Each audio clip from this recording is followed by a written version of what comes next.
Hello,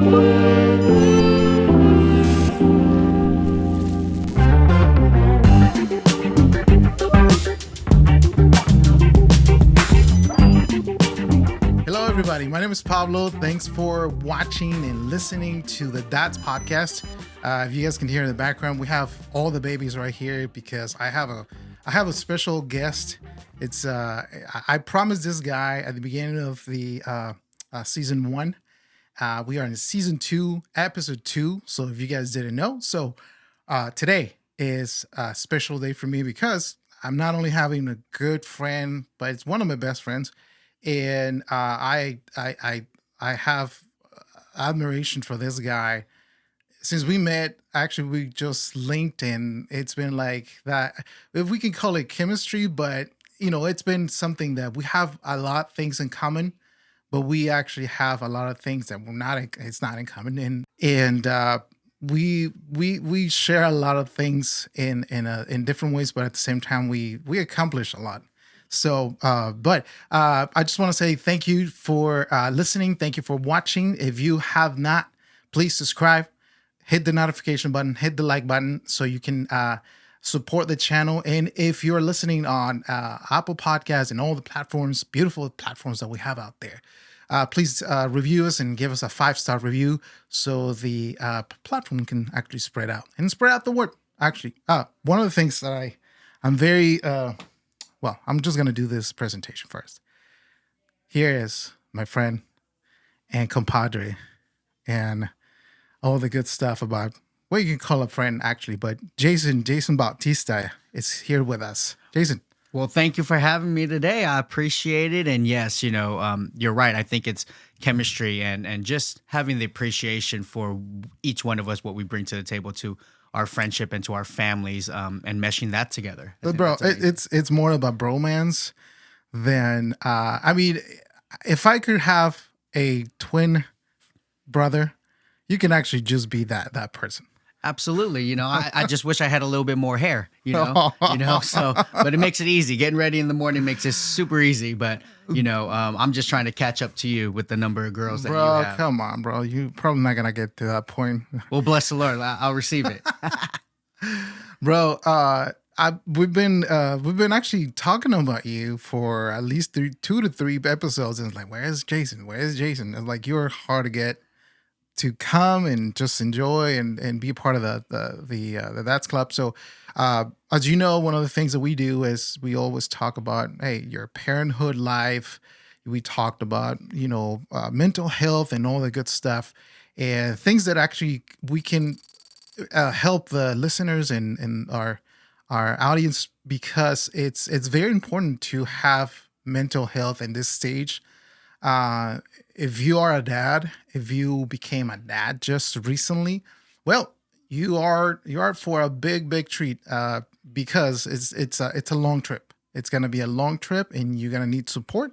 And then when I started this podcast, I think I mentioned this to you, as I started because I needed someone I want to listen to someone who's going through the same struggles, who's going through the same things, maybe who's going through the same, I don't know, you can call it issues, right?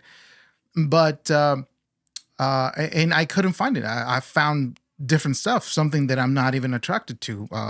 Cheating on your wife and watching porn and all this stuff that are just destroying marriages. And what I'm trying to do is, and I'm, like I say, I'm blessed with having a good marriage and stable marriage, but this requires work. Right. We always, in different episodes, we've talked about doing the work for a better marriage. Do your work and start thinking not about yourself, but about the other person. And think in the last maybe couple of weeks, I've been thinking more and more of, you know what, I'm a dad, but that doesn't mean I'm just the one or a dictator. I'm a servant. And one of the things that I totally admire from you, you have a heart you're a heart of servant. Your servanthood is off the charts. You serve in our church and a lot of stuff. You do a lot of stuff. So talk to us about a little bit more about you and what you do and stuff like that, so that the audience actually knows you. But I'm gonna link his Instagram and his socials and stuff like that, so you guys can catch up with Jason. But we're gonna have it more often, so I'm excited today. I'm just gonna treat it with, you know, very, very, very delicate. I don't know. I love you, bro. But thanks for being here. So let's talk about you. What are the things that, well, just tell us about your story, where you're serving, where you work and stuff like that. So I know a lot about you, but maybe we can actually know something better and different. Absolutely. Well, thank you again. Love you, man. And, just a little bit about me. I grew up in the suburbs in Martinez. And then from graduating high school there, I ended up going to San Francisco State. I actually graduated with a nursing degree and, started out in nursing and loved it. And it was amazing and learned a lot of things, about people, about work ethic, about, got to do it the right way the first time. Something one of my mentors in nursing always told me is like, look, you got to do it right the first time, because sometimes, or there's an opportunity, if you do not, somebody dies. So now I do some nursing once in a while, but I also, I'm working at our church, and I'm loving that. I oversee a lot of the events that's happening there. But again, back to servanthood, it's just something about being around people. That's where I really kind of found my niche on what I wanted to do and what really fulfilled me, I guess you can say. Not only is that, but I also, did a lot of, I do a lot of volunteer work. One of the things was coaching. I'm a coach by nature. I think I love doing it. I started out with Little League, coaching my sister's team all throughout, all the way up until she was right around high school, did travel ball. I was a high school basketball coach, currently still am. And I'm also overseeing, Little League, all of their softball in Martinez right now. And that's a straight volunteer. But seeing, the hundreds of girls just coming out and playing and enjoying and seeing their parents, getting their parents involved, and watching them grow consistently is something that's fulfilling to me, that if I can do this voluntarily right now at this, while my child is, still growing up at 9 months, I think it'll be better for when she steps on to the softball field. The hope is that she wants to. So, yeah, volunteering and just seeing people and engaging with people is something that's just on my heart. And I just love doing it. It's just, you meet so many people and make so many connections that you don't know when you're going to, whether it's need them or Right. whether you're able to help them, So, yeah. And I think that's one of the things that as a dad, probably you were not actually. In my case, oh, sorry, I'm going to change. In my case, we've been in church probably our entire life. Well, in my case, I've been in church my entire life. So serving people, it's always been part of my DNA, up to when I became a parent. And I was like, okay, I need to have my priorities straight up. That's one of the things that um, do, having twins, in my case, having two pairs of twins, well, that's a lot of work. Being a parent, being a dad, you just became a dad um, 9 months ago. Yep. With Addie, Yep. and beautiful. We have him over there. We have him actually at the house right now, so that's what I say. We had a lot of kids right here. We had six beautiful girls, 6 girls under 6.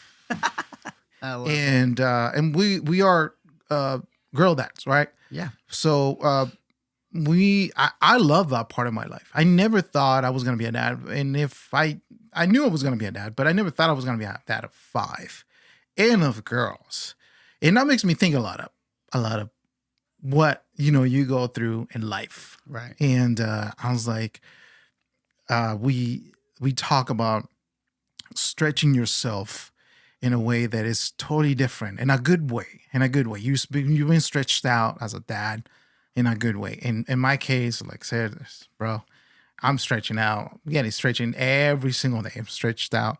But I love being a dad. I love being that part of the life. And I want to be the man for my girls in this stage. So when they start actually getting serious in life and getting to, know other people and getting married and stuff like that, they know and they have a pattern. They have something to say, like, you know what, you're just a player, or you just want to play with me, or you just want to do this and that. Like, because a true love is gonna give themselves. And in that, like, again, I'm just gonna go back to what it is being a dad. Being a dad, it's being a servant. If you're a pastor, in my case, my dad was a pastor, and one of the things that I totally admire from my dad is that after he was preaching, he came home, took his coat, and started mopping the floor and serving in the house. That's what I actually learned to be a servant. And that doesn't mean, my mom, she helped and she did her duties and stuff like that. And she was co-pastoring with my dad and stuff like that. But not only my dad was a pastor, but he was a dentist. He's still a dentist. Wow. So after that, he was going back to work and do stuff like that. He was always busy. And being a servant, like you said, in your case too, it's volunteering your time most of the time. It's just saying, hey, I see something greater, so I don't need to be compensated. My compensation is the amount of joy that I get from seeing this group of girls that you coaching. And I mean, that's something amazing. Like, I love that. And at some point, you keep still being a coach. I'm just going to say my girls right there. You have two, a pair of twins that can actually just run the ball. That's for sure. Absolutely. And that's the fun part, is you said it, seeing the joy on their faces, them learning something, and at the same time volunteering, you have an opportunity to maybe step into a role that maybe they don't have. Right. Maybe they don't have a father figure, or, maybe their parent works a lot, and it all comes together, just like the phrase, it takes a village, right? Right. And it's not always just the family that's in your village, it's people outside of it that, can pour into your kids. And I think that's the biggest thing for us, me and my wife, is, we're new parents. We have a lot of, I have a lot of family. Oh my gosh. And like, it's, I could put a picture of how many people showed up for the baby day. Yeah, show them that, because we were nervous that the stage might, it's like literally half of the church was your family. Absolutely. And they came, and, they show up, and that's awesome. We love that. Yeah. And that's going to be one aspect of the village.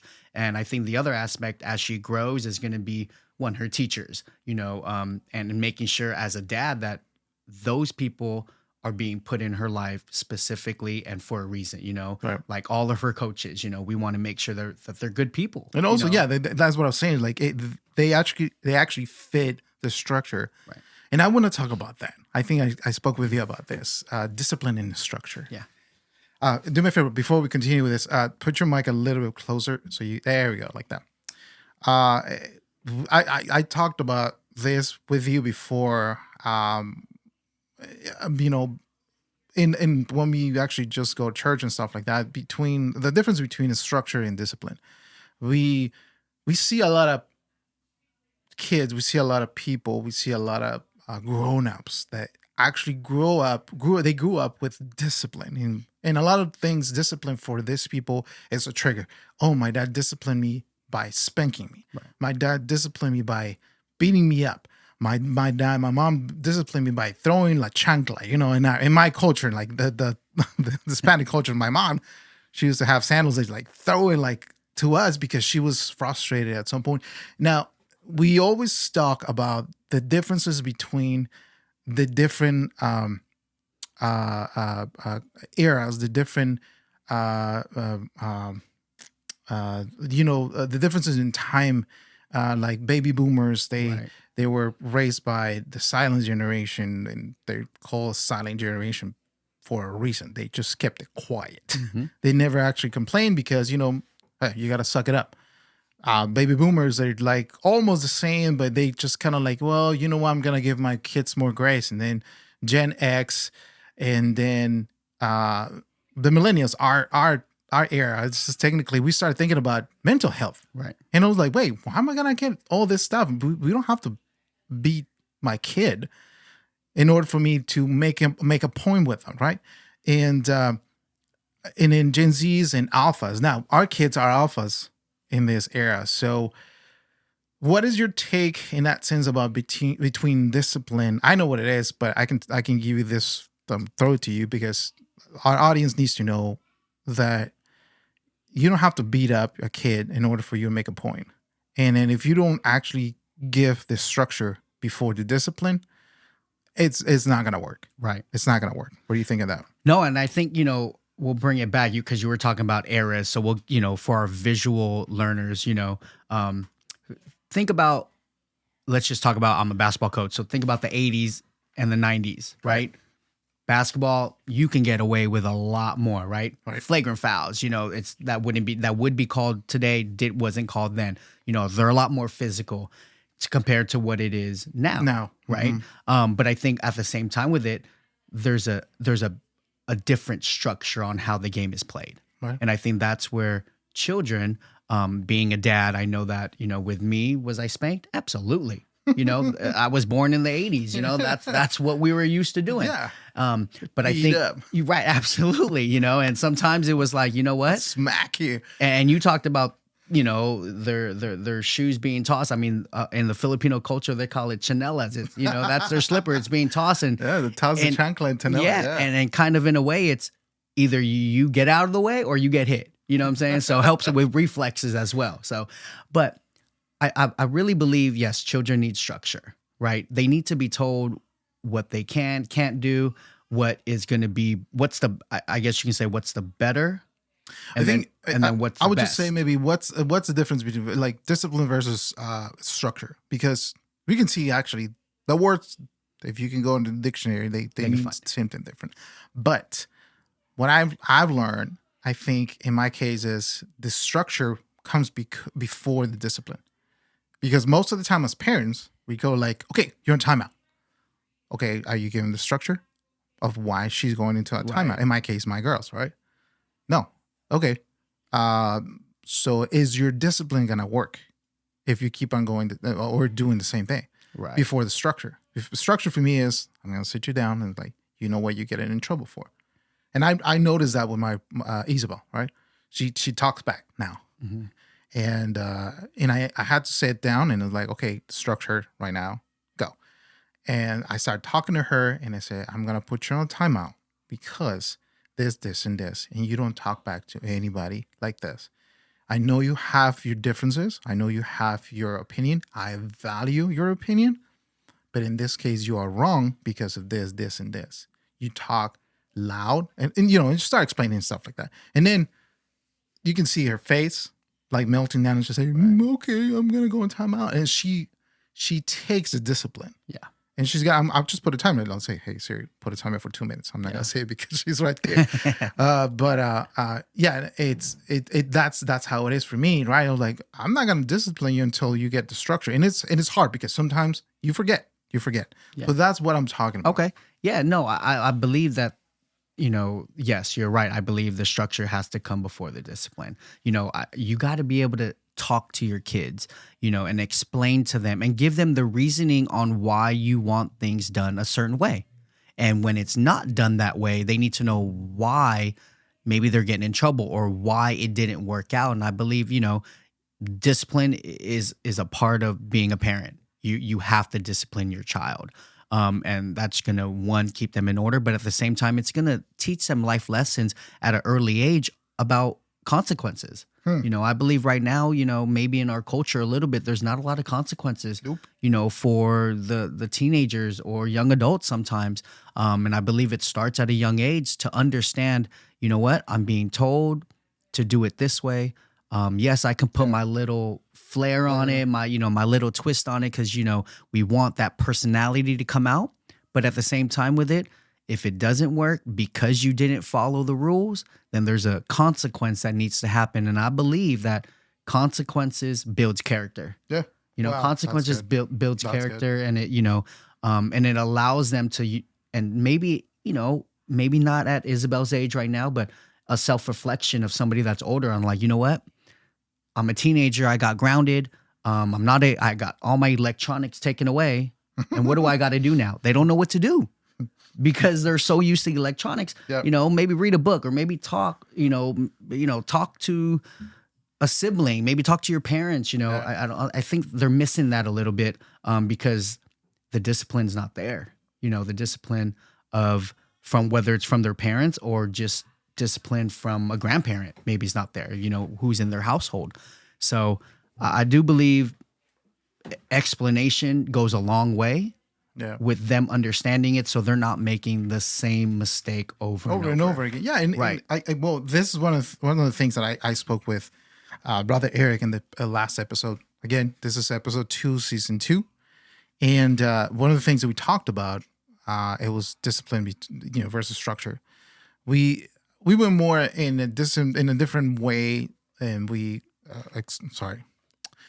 There you go. We explore in this subject in a different way with brother Eric, because he's, brother Eric, Absolutely. he's a sweet guy. Yes, sir. But if you know his story, oh Crazy. my God, Just crazy. like just the way he explained that, his mom wanted to have an abortion when he was in his womb, in a womb, and that was, I was like, okay, it's either you can actually be hating the world, or you can actually change the world. Right. So in this case, if you guys can go watch back the episode 1, season 2 with Eric King, it's an amazing chat. I had an amazing time. I actually cried after I went to my wife's in our room, and I was like, that was the best podcast ever. And I know every single time that we have this podcast, we're gonna feel more comfortable and stuff like that. But I really want to go deep in this stuff, and like I said, one of the things that I said is like in Proverbs 29:17 says, discipline your child, and he or she will give you rest. He or she will give you delight to your heart. Why do we have to discipline our kids? And I'm not saying beat them up. I'm not saying smack them. I'm not saying what, sometimes I deserve to be smacked. To be honest with you, I deserved it. But that, I don't think it's the way you can talk to your kids. They understand what you're saying. They totally understand what you're saying. Right. They're more than capable to understand all this things, right? I don't think violence, or not even actually tapping and stuff like that. In my case, I'll be honest with you, sometimes it is going to be necessary to not slap them, or just in any part of their body, but in their bum. Yeah. Sometimes a little tap is going to help them, and I've done it, and it's helped. One of the things that I can, how can I see it and give me rest? Like the Bible says in Proverbs, it is going to give me rest when my girls go outside the house and behave. Right. One of the last couple of times we have feedback from our friends to say, wow, my goodness, your girls are really, really well behaved. I was like, I turned to my wife and was like, okay, it's working. It's working, because we want social.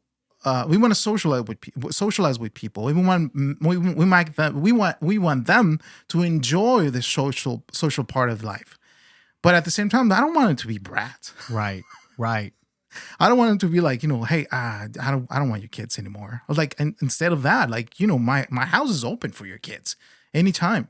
So I think that's gonna be a challenge for a lot of parents to know when to apply physical discipline and to apply the other differences between discipline.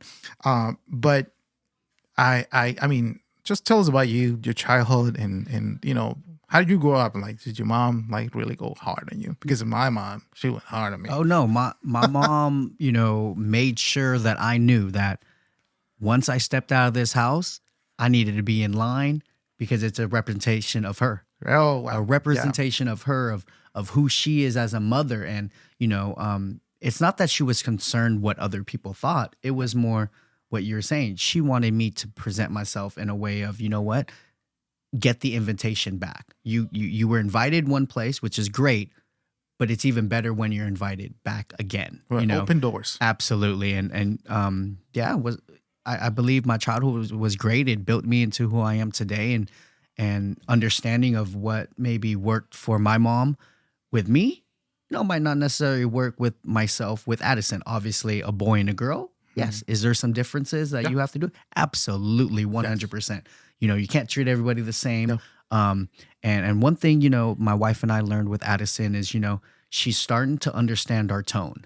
And I think that's a huge thing when you're explaining something to your children is that yes, you can yell, and you can yell and be stern, but there's also a way to get your point across with changing your tone and using the exact same language, the exact same wording that might get across a little bit easier. Yeah. And for them it might click for them. It might click for them. So those mental triggers, right? It's just absolutely, like, it just comes in. Yeah. And we're right now in the time of 2023 about mental health is a huge thing with parents. I know we talk about it with the kids a lot, but it's also with the parents because sometimes they don't know what to do, and parents need a mental break as well. Yeah. I believe it that they have to be able to find something outside of being a parent that brings them joy, brings them peace, brings them satisfaction, absolutely. Or and exercises their mind. Yeah. And they're not so focused on, is my child doing the right thing versus, hey, is my child just living a joyful life? I think we were talking about it when we were having breakfast and stuff like that, and like I told Lizzie, your wife, I was like, I found out that you cannot love 100% if you don't have peace with you.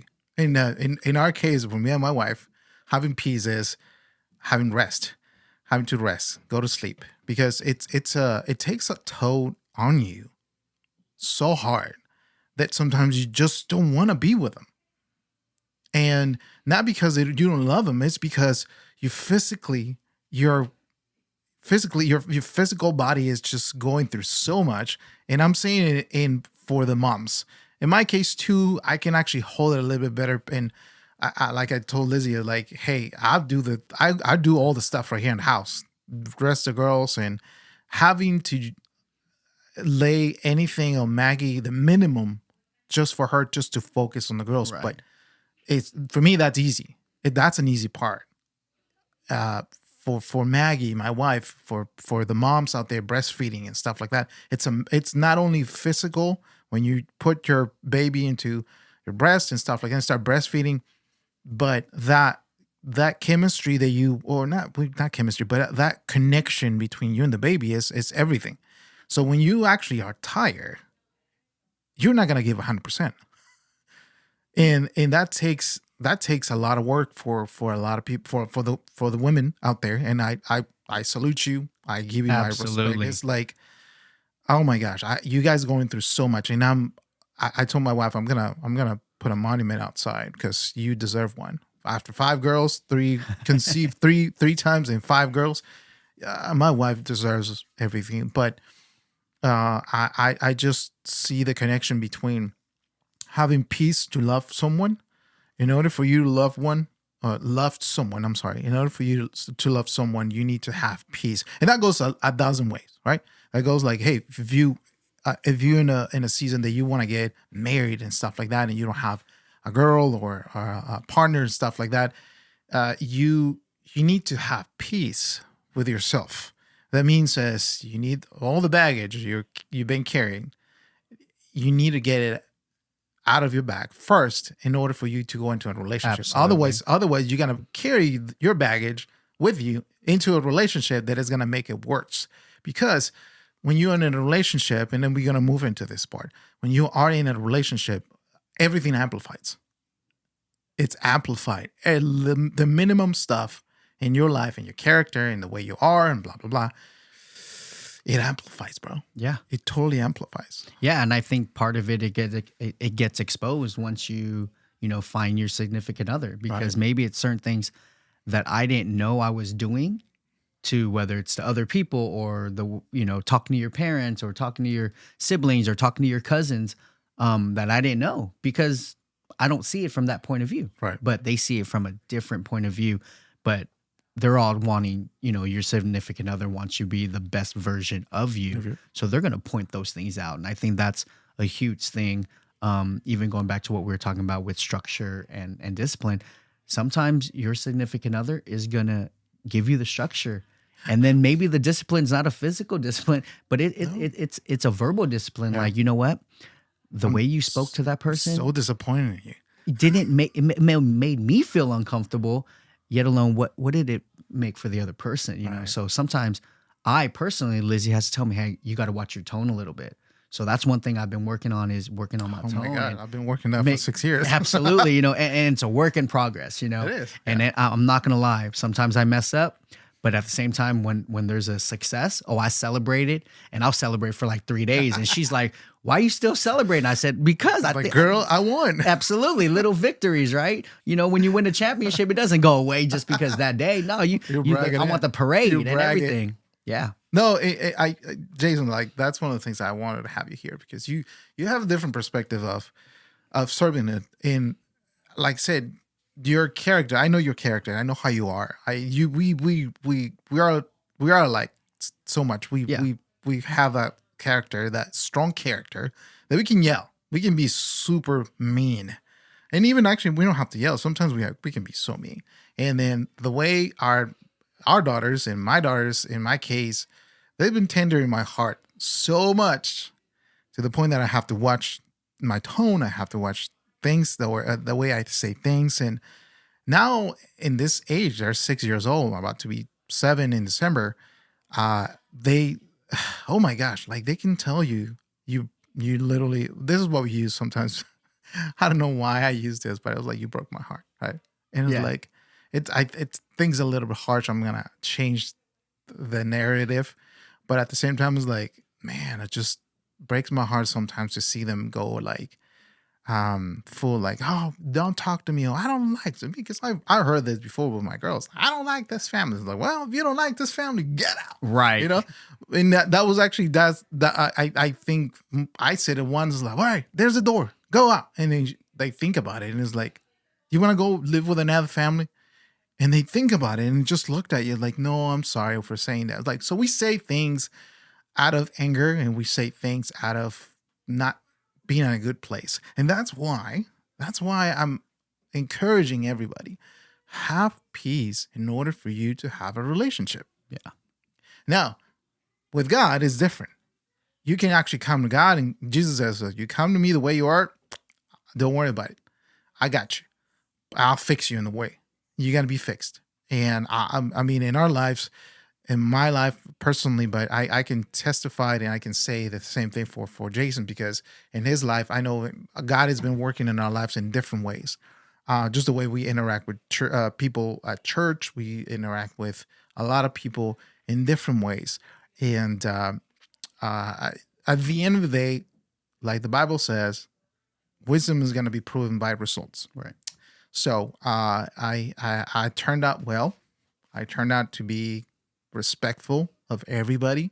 I can fit in any house, because I can just go have a sleepover and fold my clothes and put my pajamas and make my bed after I'm done, and then pick up my plate and do something that I was like, probably, and I've heard it so many times, like, oh, you pick up your plate. I was like, well, yeah, all the time. I think it's courtesy. It's something that we're supposed to do. I'm teaching my girls to do the same thing, to have a routine. It's like, hey, are you done picking up? Are you done eating? Well, pick up your plate. Put it in. I don't care if you put it in the counter. I just want to make sure it's close to the sink, and they know that, right? That's just the starting. I can testify.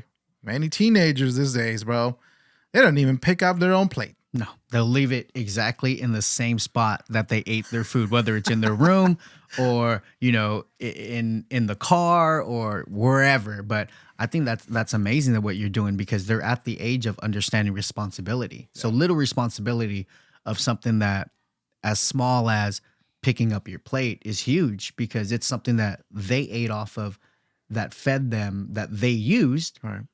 That somebody else doesn't have to clean up, because they're more than capable at that age. Oh, dude, yeah, like you, my grandma used to say that you fit in any house. You fit in any house as long as you know that you have to pick up after yourself. Pick up after yourself. Just make yourself useful in a way that you can say, I want you back. Yeah. You're more than welcome to come back. You're part of the family now, because that's going to open doors for a lot of things. Yep. That opens door. You don't know, teenagers, if you're watching this, make sure at some point you're going to need a job. Let me just put it in that flexible way, in a very easy way for you to understand. At some point, you're going to need a job. And probably the dad of your friend's dad saw you, the way you behave, and he's like, you know what? I want this guy. I want this guy to work for me. Absolutely. And I think that's huge because, it's connection that you made. If you get invited back, Yeah. your village for your parents just got bigger, right? Yeah. And I think you hit the nail on the head there where you talked about that person that you're visiting, you could be at their house and you can just do the little thing of cleaning up, and the parent or the father or the mother or maybe an uncle sees that character in you as let's say a teenager. Then 5 years later, when you're applying for a job, they might be the person that is making the decision. And they're like, you know what? I might not know you a lot right now on what you've done in your 20s, but I knew you as a teenager. Just for one instance. And the things that you did, exactly. The things that you did as a teenager before becoming an adult. And you might get the job just based on character. Yeah. Character without them knowing who you are literally in that moment right there. Network does a lot of things for you. That it does. Huge. I mean, the way you behave, the way you answer, you don't know who you talk to. You don't know who are you talking to.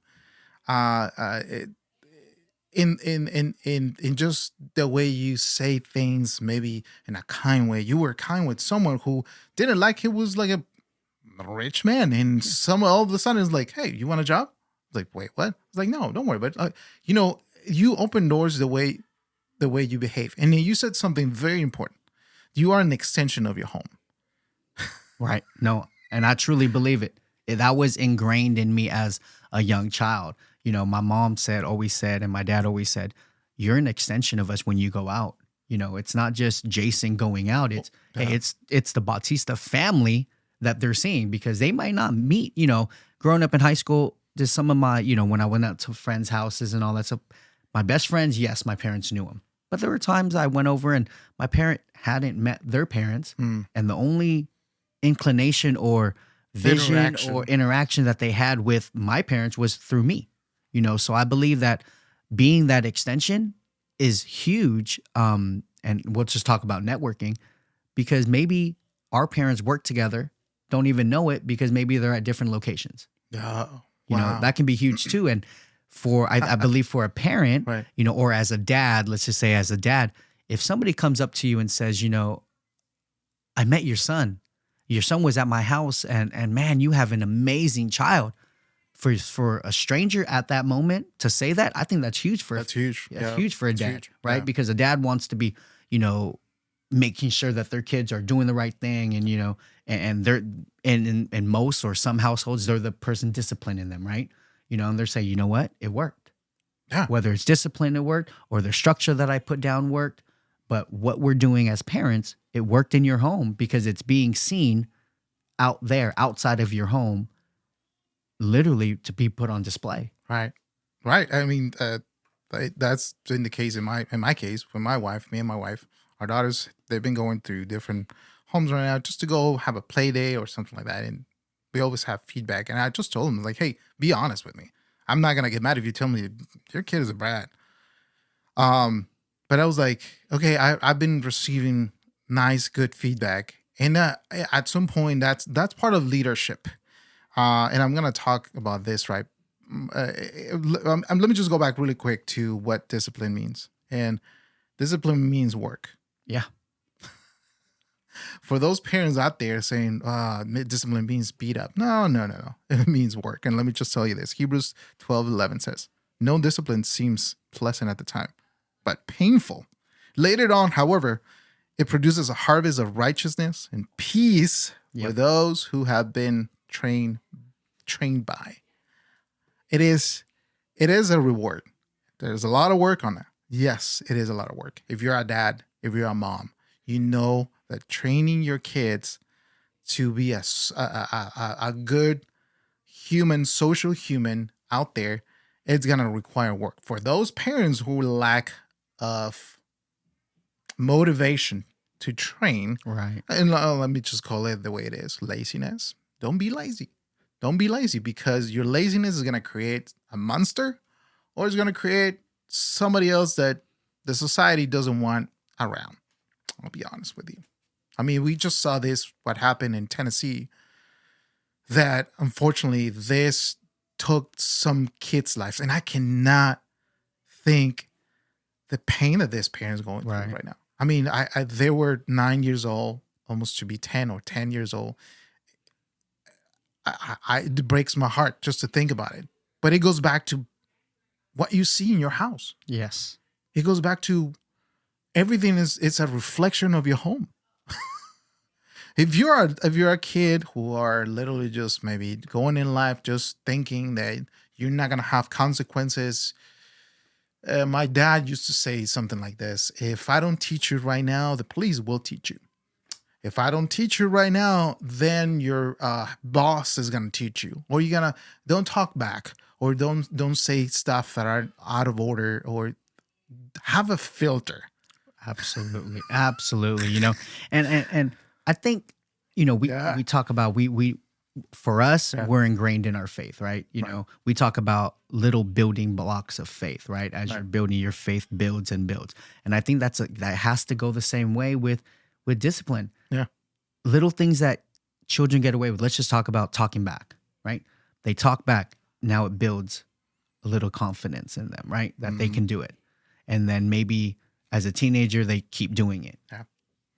And then maybe as an adult, they talk back to the wrong person and something happens where you can nip that in the bud as a parent very early, you know, and that's just one example of something that as a parent that you can take responsibility of. I know there's a thing that, you know, my wife and I, we will tell Addison when she's able to fully understand it is, you know, you owe us nothing, but we owe you everything. We partnered with God and decided we want to bring you into this world. Yeah, and he blessed you with us and everything we owe you, not just material, physical things, but emotionally and helping train you up in the right way. That falls on us as parents.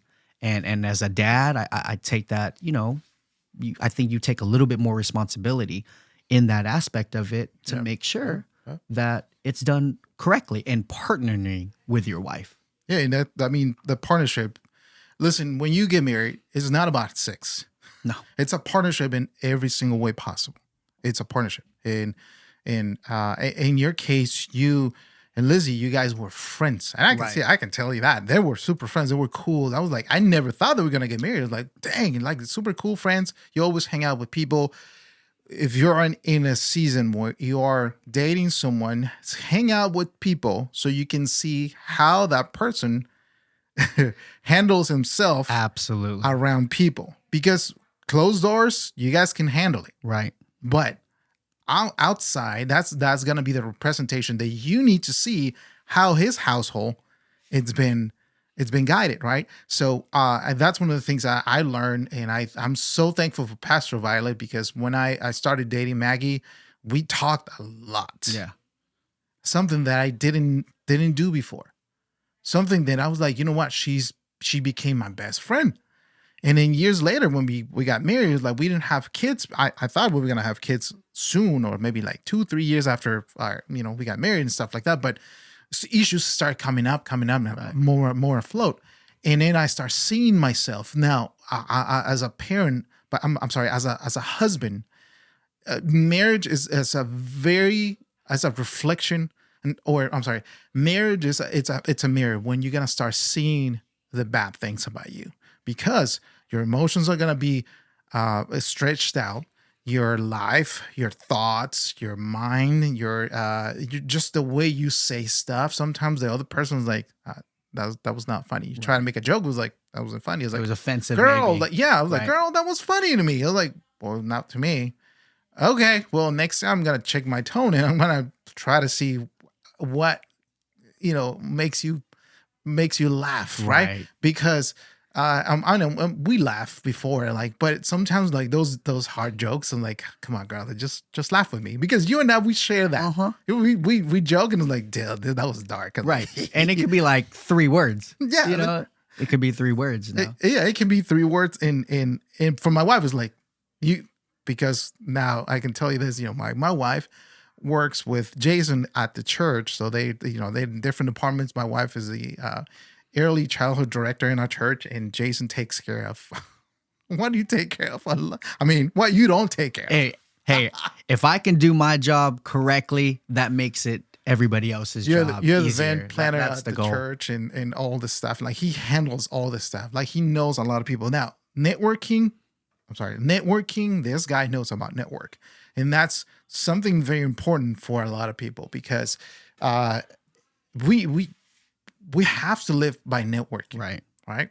And that's what I'm saying about having a good marriage because you network with your wife, you network, and the way you treat your wife, she's gonna tell you her sisters or her brothers or siblings and her mom how you treated her, and then you don't want that look from your mother-in-law. Let me just put it that way. Not at all. In my case, and you're gonna talk about your case, but in my case, my mother-in-law loves me, and I can. She always throws me flowers. Let me just put it that way, in a good way because she's a lovely lady. She went through a lot, and I respect and honor her. Yeah. Because the way she handled life, it was unexpected events, and my wife and her siblings they went through a lot, and I'm thankful for my wife and their family, and but my mother-in-law is very special. Like she is a special person to me. She's like my second mom. I'll be honest with you. Well, I have three moms technically: my mom, my auntie, and my mother-in-law. I can tell you that she sometimes she goes hard on me and just say, "Hey, you got to change this, and this," and she puts me in the right track and stuff like that. And I honor her in that way. So one of the things that you don't want to shut the doors in any way with your in-laws. You don't want to shut doors with people around. I mean, people in general, right? You have to be one of the things the Bible says, like if you have to be in peace with everybody. Right. Don't close the door. Don't shut the door. Just leave with the door open. Now, there's going to be instances where your integrity is going to become compromised, and this is when you are going to show your real truth, the real true who you are, Right. the truth about you and things the way the way you handle life. And being a parent, it's one of those. But I just wanna honor all the moms out there who are having or they had a tough life, a tough struggle, and I just want to honor you, and I just want to say thank you for your support. Because in my case, my mother-in-law, she supported financially in every single way possible. Also, she used to work at nights, and she used to do a lot of stuff. And then when my brother-in-laws and my sister-in-laws they went to school, and my wife they were going to school, she used to sleep and take a little nap here and there. It's like I cannot imagine what she went through. But tell us about your experience with your mother-in-law. What's the experience? I know what the experience is, but tell us about your mother-in-law. My mother-in-law is a little different than what I grew up with. My mom is, very straightforward. She's loving. Don't get me wrong. She's loving. She's charismatic. She's amazing. But she's very straightforward. My mother-in-law, on the other hand, is loving, amazing, but she's a little bit more passive. And that's something I had to get used to, and we'll just use this as an example. It's, they'll come over our house and we'll be like, okay, what would you guys like for dinner? And they'll be like, oh, whatever you want to cook. But with my mom, she's like, oh, I want this, this, and this. And she'll tell me the specific restaurant if she doesn't want me to cook, So that's something had to get used to is, understanding where my mother-in-law and how she grew They're up. more easygoing in that Right. sense, right? She grew up in England, came over here, and she just said, life in England's just a little bit, it's less chaotic than the United States. It's a little easier going, kind of go with the flow a little bit. And that's how she was raised. And that's what she took over. And I said, you know what? That's amazing because maybe that's what I needed in my life. And that's one of the reasons why, my wife and I got together and ended up getting married was maybe the Lord saw that's what you need. You got a lot of structure in your life. Exactly. You got a lot of structure, and you right now you might just need to just kind of let it go just a little bit, stretch it out a little bit. So, yeah. I mean, mother-in-laws are I mean, in every single way possible. I heard, like different guys and different parents and different dads. Like, oh, I hate my mother-in-law. I don't like my mother-in-law. I don't like this. And I'm like, I don't think actually we look deep into the. Have you sit down with your mother-in-law and talk to her? Yeah, no, and we've had deep conversations, and I think one of the ones was when I asked them. I actually took both my wife's parents out to lunch, and before I asked my wife to marry her, I asked for their blessing. Right. And I think one of the biggest things there was not only did I speak with her dad, because in culture it says, ask the dad, right? But hey, it's both their child. So I felt I'm going to ask both of them. Honor them, both Right, of them. absolutely. And in that moment, we had a conversation individually. I had a conversation with them together and then sat down and, they asked me questions specifically why. Literally why, Right. And then sitting down with her mom, and asking all of her questions, she just says, the biggest thing is that you're going to love her. And that's it. I said, oh, that's a guarantee. But then also came all these other things that she wanted to make sure that her daughter. You can hear me. Exactly. Yeah. These are things that you need to, yes, hear me, but at the same time, you're going to have to do because she's going to hold me accountable. And that's what I love that about her is that she holds me accountable to those things from that conversation. We're married almost 8 years this year, but 9 years, Wow. 9 years ago, she's going to hold me accountable. That's one of the things that I'm excited about, seeing a lot of guys just to have a conversation with their mother-in-law. I mean, I'll be honest with her. Like, she lived with us. And I'm sorry, let me just put it this way. We lived in her house for so many years, and I took care of all the bills and house bills and stuff like that, including actually the mortgage. Yeah. Right. And I think, and I see that as a blessing because I was able to do so. And I was, that's one of the things that honoring my mother-in-law in that way, I was like, don't worry about anything. This is your house. Don't worry about it. I take care of this. And it was a blessing. To me, it's still being a blessing. We keep helping my mother-in-law in any way possible. But for the rest of the guys right there, out there, have a conversation with your mother-in-law. Don't wait. Yeah. You know why? Because you're gonna hate your mother-in-law until you actually talk to her. Yeah, no. And I think at the same time, maybe there's some guys out there and says, myself and my mother-in-law, we just have a bad relationship. Well, maybe you guys need a restart. Yeah. Do a restart and regroup. And yeah, you might be, whether it's you're married to their, to their daughter, or you're dating their daughter, or you're divorced from their daughter. Maybe what needs to happen there is maybe because you have kids and, you want to build that relationship. Here, do this. Ask your mother-in-law out on a date. Yeah.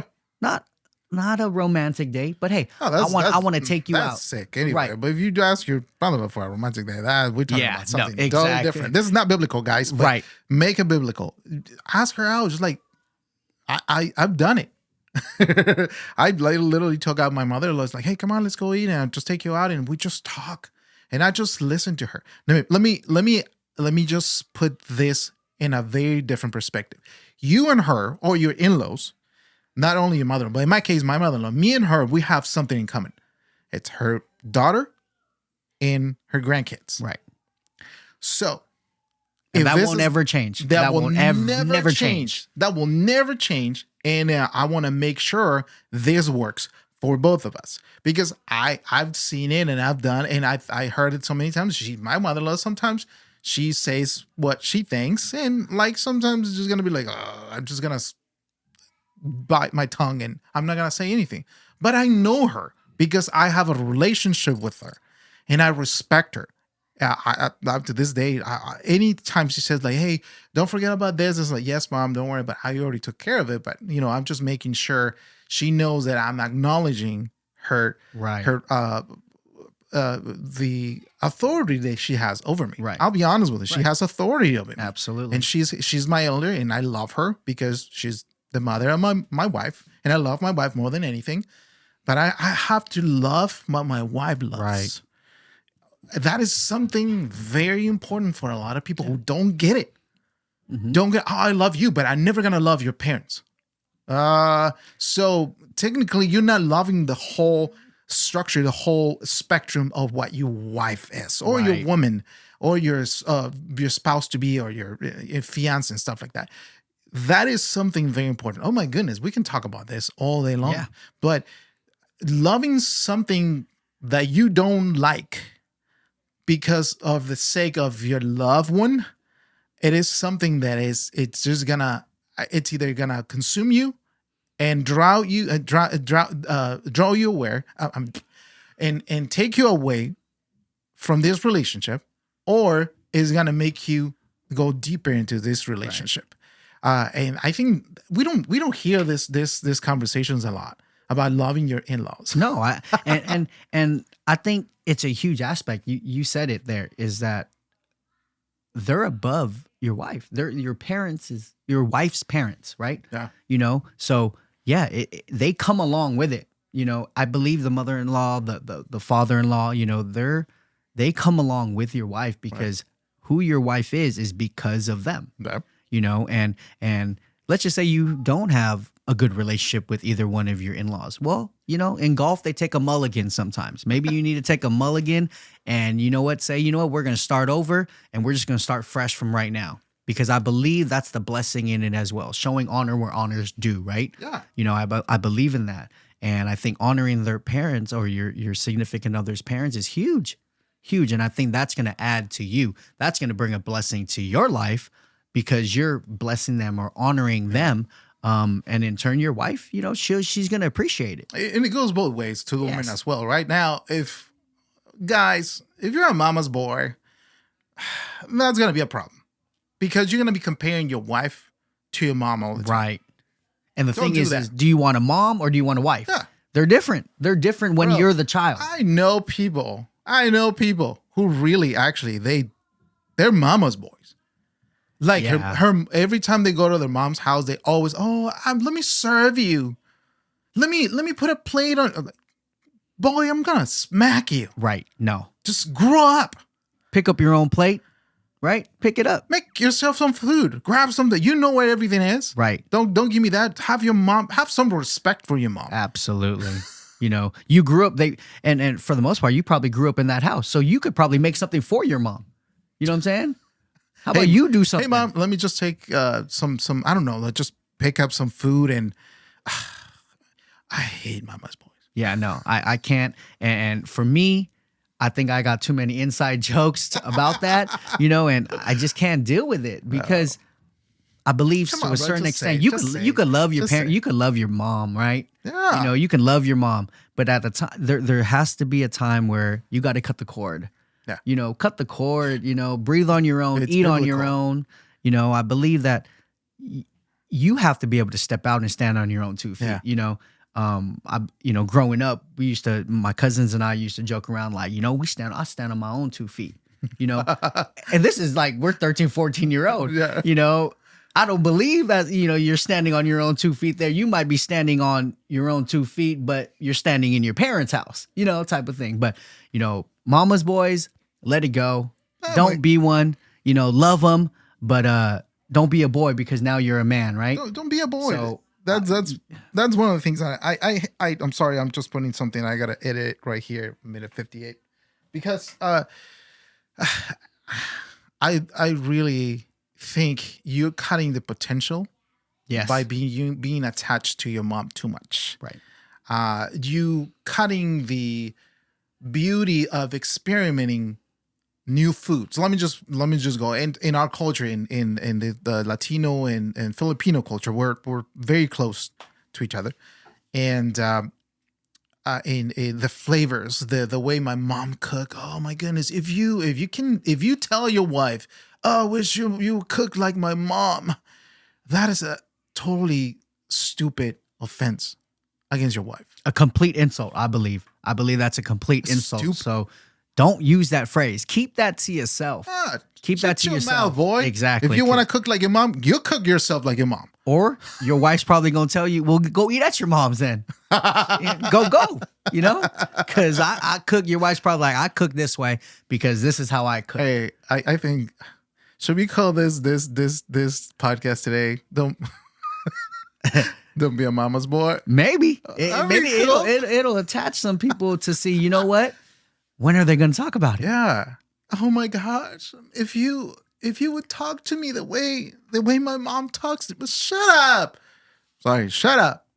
Yeah, that's not Shut up. That ain't gonna fly. Little boy. And that's grow why up. that's why the phrase is mama's boy versus mama's man. You know what I'm saying? Be a man. If your mom's still buying groceries for you. Shouldn't be happening. You're a mama's boy. All right, that's an inside joke. I'm just gonna keep it like that. I think we already over the hour. I mean, we gotta go to the zoo. We gotta take care of this. Yep. By the way, yeah, we gotta go to the zoo right now, Yeah. which is like 2 minutes from my house, so it's amazing. Absolutely. We were just waiting for the weather cleared out, and it's not gonna rain. Hopefully, it's not gonna rain the rest of the day. But my goodness, the Bay Area, it's been getting flooded. It's crazy. It's crazy. And, you know, before we talk about that, you know, maybe I'll leave something for Yeah, bro. the dads, you know. One thing that, and yes, my child's only 9 months old, but I think. No, you have, let me just make a pause. You have experience because you have corrected my girls, and I give you authority to do so because I know who you are. And that's one of the things that we said very clear. I'm going to give authority to people to correct my girls or my kids, knowing who they are. Yeah. And the values and stuff like that. Not everybody can do that. Right. But I mean, there's some family members that cannot do that. You are one of the person and one of the people that me and my wife, we can say, you can correct them. That's not a problem. We trust you. We trust you. And faith and trust is totally different. Mm-hmm. I have faith when I became your friend. But now that I know you more, I have trust. Absolutely. And like I said, I just want to give you that from my heart, saying you're not only my friend, you're a part of my family because I mean my daughters call you Uncle Jason, so that's not just lightly. Absolutely. Well, and I appreciate that. And that's something that my wife and I spoke, and that will be returned or given back because we'll give you guys. You know, it has. So, but to dads out there, you know, we know that being a dad, you want to be the head of the household. You want to bring home, you know, all the bacon, as they call it. You know, you want to support your family. But here's one thing that I told my wife I said, you know what, you're going to hold me accountable 100% on this, is that no matter when you get home, you're always going to have time for your kids. Whether your child wants to, you know, go throw a basketball, they want to go shoot some hoops, they want to, you know, throw the baseball around, or they just want to talk or go on a walk, you know, make sure you give that time to them. Be there for them. You know, and if you're saying, you know what, when I get home, I'm too tired to spend 5-10 minutes with your child, well, then I believe that there's an imbalance in whether it's your work and your home life. You know? It goes back to priorities, right? If your priorities are actually just being at work all day long, so you actually don't have to do anything at home, I'm sorry, boy. You gotta drop your manager face at the door and be a dad and a husband and be a servant. I'm sorry. Absolutely. It's a partnership. Sorry, this is for those. Let me go hard on my culture. For those Mexicans out there that you think your wife has to do everything at home, boy, you're not a man if you're not grabbing a broom and sweeping the floor or washing the dishes. You think that's bad? You think that's bad? I'm sorry. This is I get upset when I see this kind of behaviors because it's a partnership. Your wife has been going through a lot. Right. While you were in a work cussing and having a good time. And maybe your boss was not even actually you didn't have a good day. And your boss yelled at you and stuff like that. And you just want to go home and have been as your refuge. Find a refuge inside of serving your own family. Yeah. Because probably not all the time you're going to sit down on the table and they're going to put a plate on in front of you or a cup of coffee in front of you. And it's going to be maybe hugging and embracing your kids. Right. And it's spending time with them and spending time with your wife. Have a time with your wife. Yes. Have a time to talk to them. Mm-hmm. Because one of the things that and we're going to finish with this. One of the things that I've learned, and I told my parents years ago, is at the end of the day, me and my brother, we're going to leave. the two of you are gonna stay, and that's how you guys gonna end up in a good relationship and a bad relationship, because relationships have progressions, right? Yep. In my stage right now, in this stage of my life, me and my wife, we're partners in life and everything, all of it, right? I mean, I have my own room right here, and this is where I can actually just release myself and say, okay, let me just take a break, and there you go. But when you guys, when your kids grow up, get out of the house, what's left is going to be your relationship with your wife, right? Your relationship with your probably your grandkids, and how you develop as a grandfather, as a grandmother, and how do you relate with, to be an advisor and a support for your kids, because they're gonna go through life, right? They're gonna go to life, and be that part of their lives. It's not gonna be like, oh, you're my kid, you're my baby. No, you're my mama's boy. No, no, no, no, no, no, no, no. You are my son, you are my daughter, and I'm still here for you in a different way, in a different season of your life, in my life as well. Because now you're not the counselor. You're gonna be the one who is gonna be advising. You're giving advice in the right season, and giving that wisdom. But that's one of the things that parents should be, the wisdom part, right, of their kids in every single season. But when they get out of the house, it's gonna be evident. The wisdom is gonna be ingrained in them. Yes. Yeah, they're gonna have it. And I think that's huge. Make sure you do that at an early age. Be consistent. I think that's the biggest thing. Be consistent, and they say it, part of life, or whether it's a job or anything like that. Showing up is like 90% of it. 90%. Yeah. Just show up. Yeah. Show up. Be present. Be a dad. Be a dad today, and we're just gonna leave with that. But before we leave, I want to give this to Jason. If we can actually just show this. There you go. The Dad's Club hat.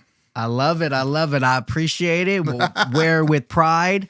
It's exciting. This is exciting. I'm gonna start actually printing more and more and more. I hope you like it. I love cool, it. Actually. I love it. And hey, thanks for coming. Thanks for stopping by. And welcome.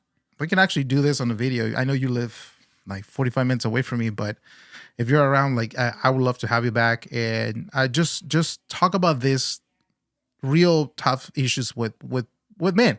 Yeah. And today, like I said, this is gonna be called Mama's Boy. Let's do it.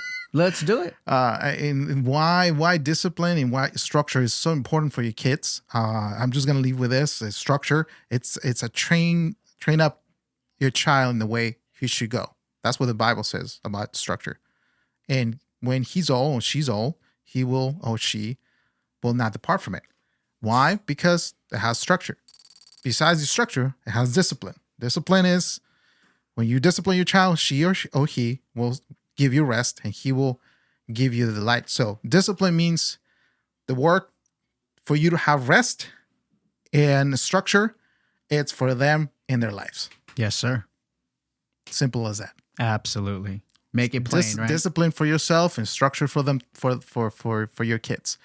So later in life, they're going to be just fine. But I just want to thank everybody for watching, listening. Give us a 5-star review in Apple Podcast. Give us a like. And if you're watching this, subscribe, hit the notification button. Again, hit the like button. And I just want to say something else. I just started the Dad's Club podcast in Espanol. And I've been having a couple of guys, right, already recording and lined up and stuff like that. Very, very respectful people as well. And I hope you guys can join us if you speak Spanish. It's not the same subject, because every person it brings something different to the table. So if you speak Spanish, if you understand Spanish, please just give us a like. Also, subscribe. Hit the notification button. It's going to be a different channel. I'm going to link it on this channel as well, so you guys can see it. But I'm working hard. I'm working very hard on this, and I hope you guys like it. Jason, thank you so much for stopping by. Thanks for coming by, and I love you, bro. Thank you again. I appreciate you, man. Love you as well, and I'm glad you're doing this. Well, anyone out there watching, listening, thank you again. We'll see you next time. Peace.